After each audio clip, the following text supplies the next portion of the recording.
One thing that is important for us is that we are very emotional about making games and playing games. Those emotions that breed thoughts are the emotions that we want to have in our game. 11-bit Studios, two most recent projects, This War of Mine and Frostpunk, all use the medium of video games to explore larger social issues. In a talk at this year's Game Developers Conference, co-founders Przemysław Marshall and Mitchell Drozdowski explained that they would not have it any other way, but, for a split second, that almost was not the case. They explained that after the development of This War of Mine, a strategic game that deals with the hardships faced by civilians during wartime, the team was mentally exhausted from working on a project that deals with such heavy themes. After This War of Mine, we were very mentally tired. We did not want to do this hard mentally tiring game. So we thought, hey, maybe we will do some gamers game with a cool idea and cool gameplay, says Marshall. But at the end it just sucked. This was the moment that we realized, hey, from now on we will do meaningful games. We cannot do another game without having this message inside. It just is not in our DNA. Finding mechanics through context. For This War of Mine, the 11-bit team knew that they wanted to create a game to communicate the harsh realities of being a civilian in a country afflicted by war. But they were not certain how such a game would be received.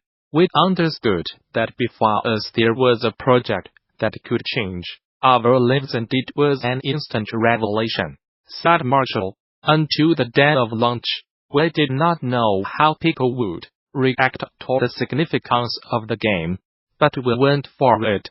We knew the risk, but we also knew the importance. Mood, they explain, is key to 11-bit best development process.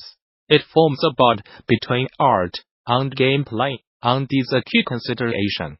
From the very beginning of a project, you will better understand the reality of the game. If you do some research, you will grab the mood, you will grab detail, you will grab nuances that you have not been exposed to before, explains Drozdowski. Discovering facts about the world they were building directly influenced decisions large and small about how This War of Mine would function.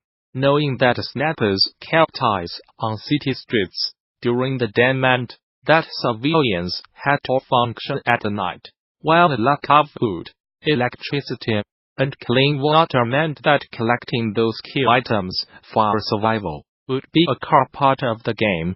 These facts are not only facts that go into our narrative, but they pretty much go into our design, says Drozdowski. Looking at the world they envisioned, it became clear that This War of Mine would focus on the individual lives of people trying to survive in dire conditions. He describes it as a puzzle of many different stories put together in one world. War is not one constant narrative event that has a beginning and an end. It is made up of stories that affect different people, like a mother that lost her child, and grandparents that do not know what to do during wartime. Player decisions should lead to questions, not judgment. 11-bit frequently puts players in situations where they have to make decisions that have a tangible impact on the people around them. In This War of Mine, that could be making the decision to steal food and supplies from another group of struggling survivors, or putting yourself at risk to save a stranger being attacked by bandits. While some of those situations seem morally black and white on the surface, Drozdowski says that they wanted to emphasize the murky nature of the complex situations faced by people fighting for survival. If you enter someone's house, you are basically an intruder. He explains, it's not someone fulfilling a quest. At this point in the talk, Drozdowski was speaking about This War of Mine, but many of these concepts apply to Frostpunk as well. 11-bit tends to stay away from scenarios where players can find a perfect solution. It's largely impossible to satisfy both sides of a conflict, argue things without suffering a cost of some sort. We wanted to not judge the behavior of the player, but we wanted to create a moral world that would teach him about his decision. We wanted to achieve some kind of interaction with the player, where we did ask him questions and he had answer in his head. Part of this means that death is as valid of an ending as survival. Dostoevsky notes that a lot of this seems contradictory to some design rules, but in this war of mine, the objective is not to win the game, it's to experience war as a civilian. That same end goal to make players reflect on their own actions carries through to Frostpunk as well. The city management game sees players issuing laws and ordinances, which Dostoevsky says can take on their own life, and start to shape society on their own. That meant sometimes hard subjects, like cannibalism, had to be addressed in-game, and deciding how to do so was a delicate affair. Because Frostpunk is also a game that touched all those subjects, we felt compelled to kind of make an end quote.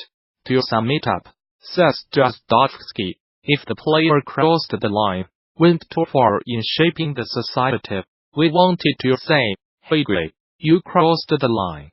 That's a bit too far. But that kind of self-reflection is where Frostpunk and this war of mine really shine. Those moments where things seem to go too far too fast to win. Players ask themselves how they got here, and really start to think about their actions, realizing 11-bit as goal of creating games with impact. Entertainment retailer HMV is facing administration for the second time in 6 years, putting around 200 jobs at risk. The 97-year-old high street chain, which is best known for selling music, DVDs, and video games, witnessed a downturn in sales over Christmas, with the DVD sector in particular struggling to maintain momentum. As reported by The Guardian, the company intends to keep 125 UK stores open, while it continues negotiating with suppliers and potential buyers, and has called in Administrators Club to oversee proceedings. Restructuring outfit that previously saved HMV from administration back in 2013. But the company's executive chairman Paul McGowan has lamented the growing apathy towards the United Kingdom high street. During the key Christmas trading period, the market for DVDs fell by over 30% compared to the previous year, and while HMV performed considerably better than that, such a deterioration in a key sector of the market is unsustainable, commented McGowan. HMV has clearly not been insulated from the general malaise of the United Kingdom high street, and has spurred the same challenges with business rates and other government-centric policies, which have led to increased fixed costs in the business. McGowan also explained that business rates alone represented an annual cost of $15 million, $19 million, and said the firm simply could not withstand the tsunami of challenges facing United Kingdom retailers over the past 12 months. Indeed, it's been a rocky year at the British high street, with the rise of online mega stores like Amazon, and shifting consumer habits towards streaming services like Netflix and Spotify, creating a hostile environment for retail chains.